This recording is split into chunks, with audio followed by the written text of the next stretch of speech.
यीशु मसीह Jesus Christ की प्रार्थनाएं शांति, क्षमा और शक्ति के लिए की जाती हैं। यहाँ कुछ प्रमुख प्रार्थनाएं हिंदी में दी गई हैं। 1. प्रभु की प्रार्थना, द लॉर्ड्स प्रेयर। यह सबसे प्रसिद्ध प्रार्थना है जो यीशु ने अपने शिष्यों को सिखाई थी। हे हमारे पिता, तू जो स्वर्ग में है, तेरा नाम पवित्र माना जाए, तेरा राज्य आए, तेरी इच्छा जैसी स्वर्ग में पूरी होती है वैसे ही पृथ्वी पर भी हो। हमारी दिन भर की रोटी आज हमें दे, और जिस प्रकार हमने अपने अपराधियों को क्षमा किया है वैसे ही तू भी हमारे अपराधों को क्षमा कर, और हमें परीक्षा में न ला परंतु बुराई से बचा, क्योंकि राज्य और पराक्रम और महिमा सदा तेरी ही है। आमीन। 2. सुबह की प्रार्थना, मॉर्निंग प्रेयर। दिन की शुरुआत के लिए एक सरल प्रार्थना। प्यारे प्रभु यीशु, इस नए दिन के लिए आपका धन्यवाद। आज के दिन को आपके हाथों में सौंपती हूँ। मेरे शब्दों, सोच और कामों को अपनी इच्छा के अनुसार चलाएं। मुझे सही मार्ग दिखाएं और मेरे परिवार की रक्षा करें। आमीन। 3. शांति और सुरक्षा के लिए प्रार्थना। हे प्रभु, मेरे मन को अपनी शांति से भर दीजिए। जब मैं डरूं या परेशान हूं तो मुझे याद दिलाएं कि आप मेरे साथ हैं। अपनी सुरक्षा का हाथ मुझ पर और मेरे अपनों पर बनाए रखें। हर मुसीबत से हमें बचाएं। आमीन। 4. क्षमा के लिए प्रार्थना।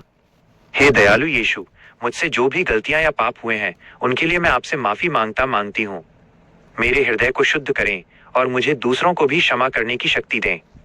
मुझे एक बेहतर इंसान बनने में मदद करें। आमीन। प्रार्थना करने का तरीका। विश्वास। सच्चे मन और विश्वास के साथ प्रार्थना करें। धन्यवाद। अपनी प्रार्थना की शुरुआत हमेशा परमेश्वर को उनके आशीर्वादों के लिए धन्यवाद देकर करें। अंततः ईसाई धर्म में प्रार्थना का अंत अक्सर यीशु के नाम से आमीन कहकर किया जाता है।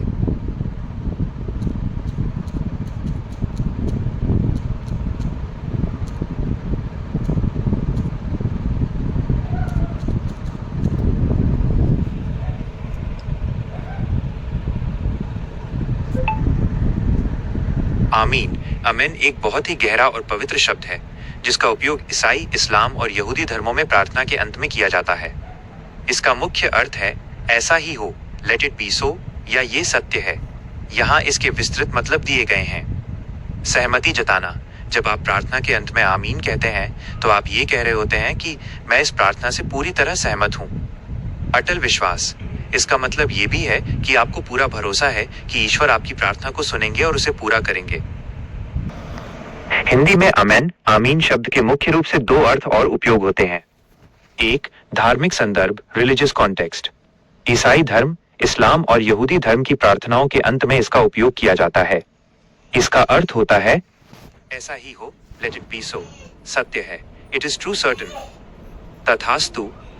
जब कोई व्यक्ति प्रार्थना के अंत में आमीन कहता है तो वो उस प्रार्थना में कही गई बातों के प्रति अपनी सहमति और विश्वास प्रकट करता है।